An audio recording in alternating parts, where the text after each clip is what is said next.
रावण के बारे में क्या ऑब्जर्व किया? मैंने पूरा श्रीलंका घूमा, कोलंबो से लेके अनुराधापुर से लेकर के मात्र से लेके कैंडी से लेके मयंगन, मोतियंगन, बदुल, यहाँ तक कि जफना तक का मैंने सफर किया। करीब करीब पूरे श्रीलंका बिहार जैसा ही है, आराम से 3 महीना में घूम सकते हैं और मैंने पूरे श्रीलंका को घूमा। इतिहास के कहीं पन्नों में गहराई से ऐतिहासिक साक्ष्य वहाँ कुछ नहीं मिलते हैं और वहाँ के लोग राजा रामन नाम का अतीत में हुए हैं, इसका साक्ष्य भी नहीं मिलता और वहाँ के लोग जानते भी नहीं। राम के बारे में निसंदेह जब रावण को नहीं जानते हैं तो राम को कैसे जानेंगे। कोलंबो वहाँ की राजधानी है, वहाँ से 100 किलोमीटर की दूरी तय करके हम अनुराधापुर गए, जहाँ कभी एक स्त्री वहाँ गई थी इंडिया से। मैंने निसंदेह पूछा वहाँ की सीता यहाँ आई थी, तो वहाँ के लोगों ने काउंटर क्वेश्चन किया जो अशोक वाटिका में ठहरी थी। हम कि हाँ भाई हाँ। तो अशोक वाटिका में जो ठहरी थी और दूसरा कोई नहीं था भाई, वो अशोक की बेटी का वाटिका में ठहरी थी और दूसरा कोई नहीं है। और देखिए उसका प्रतिमा लगा हुआ है। तो मैंने वहाँ जाकर के देखा तो नीचे नेम प्लेट में संघमित्रा लिखा हुआ था।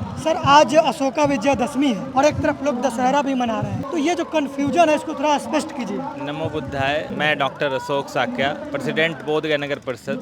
चूँकि मैं एशियन हिस्ट्री से ऑनर्स भी किया हूँ, हमारी पीएचडी भी इतिहास के माध्यम से ही हुआ है, तो एक एक चीज़ को बहुत बारीकी से पढ़ने का हमें मौका मिला है। हमारा जो थीसिस है वो भी Buddhism in India past and present है। तो जो अशोकावदान है या महावंश है, इन ग्रंथों में इसकी चर्चा बहुत बारीकी से की गई है। निसंदेह सम्राट अशोक ने आज के दिन ही बौद्ध धर्म को अंगीकार करके 84,000 स्तूपों का उद्घाटन किया था। समय के साथ महापुरुष लोग उनके अनुकरण करते रहते हैं। बाद में डॉक्टर बाबा साहब ने भी उसी दिन का चयन किया और उन्होंने भी नागपुर की दीक्षा धरती पर उन्होंने लिया। उसी चीज को अपनाते हुए हम अलग अलग राज्य के लोगों ने भी उसी दिन को चयन किया है और अपने अपने जगहों पे मनाते हैं। दशहरा है आज ही के दिन, अशोका विजयदशमी आज ही के दिन, लेकिन दशहरा लोग काफी दिनों से मनाते आ रहे हैं, गांव गांव में प्रचलन है उसका, बट अशोका विजयदशमी का नहीं है।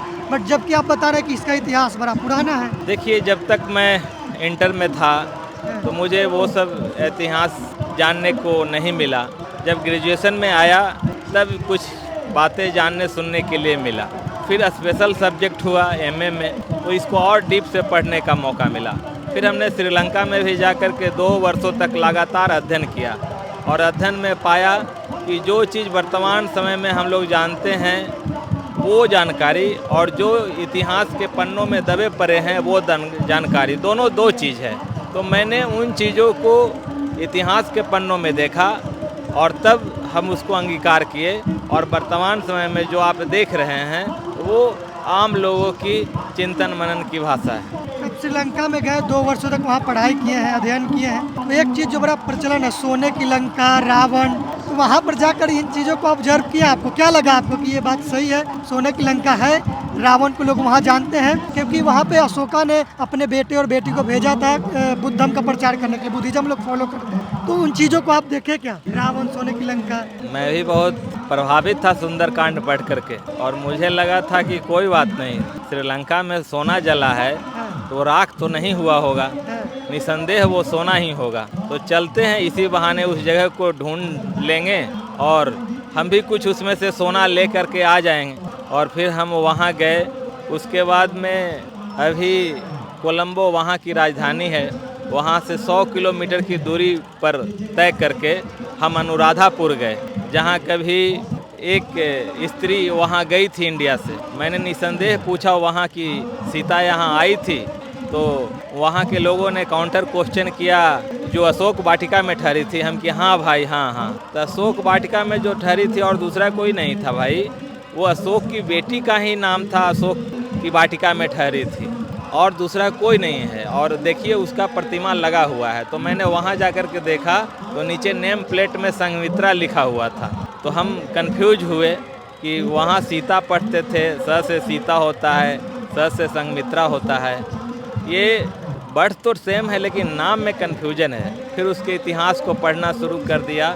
वहाँ के भाषाओं को सीख करके, सिंगली भाषाओं को 3 महीना हमें लगा वहाँ की सिंगली भाषा को सीखने में। और फिर वहाँ के भाषाओं को सीख करके वही उसी भाषा में जब पढ़ना शुरू किया तो यहाँ का सारा प्राचीन इतिहास मुझे वहाँ मिला और हम 2 साल तक वहाँ अध्ययन करके ये क्लियर हुए कि हम जो वर्तमान समय में सुन रहे हैं, समझ रहे हैं, वो एक तरफ और दूसरा जो इतिहास के पन्नों में दबे पड़े हैं वो एक तरफ है। तो निसंदेह हम वहाँ से वही सोना लेकर के आए जो वहाँ हमने वहाँ खोजा ऐतिहासिक रूप से, और फिर वही सोना आप इस जगह कर्सर की धरती पर भी देख रहे हैं जो उसका एक छोटा सा प्रारूप। बुद्धिज्म को ये करके आए आप जी। सोना कहने का मतलब क्या? सोना का मतलब सीधा सीधा कई सारे अर्थ होता है। तो अब समझिए साधारण भाषा में जो चीज़ कीमती हो, और बिहार का नहीं हमारे देश का एक स्वभाव रहा है जो अच्छी चीज़ है उसको एक्सपोर्ट करना, तो निश्चित रूप से ये बहुत अच्छी चीज़ था। जो बुद्ध का विचार था सोने जैसा था, हम लोगों ने बाहर इसको एक्सपोर्ट कर दिया है और बाकी विचार को इंपोर्ट कर लिया है। तो हम लोगों को पुनः अपने अच्छी कीमती चीज़ों पे के बारे में क्या ध्यान देना चाहिए। वहाँ के लोगों से जब आप बातचीत किए होंगे, 2 साल आप वहाँ रहे, जरूर बातचीत किए होंगे, तो रावण के बारे में क्या ऑब्जर्व किया?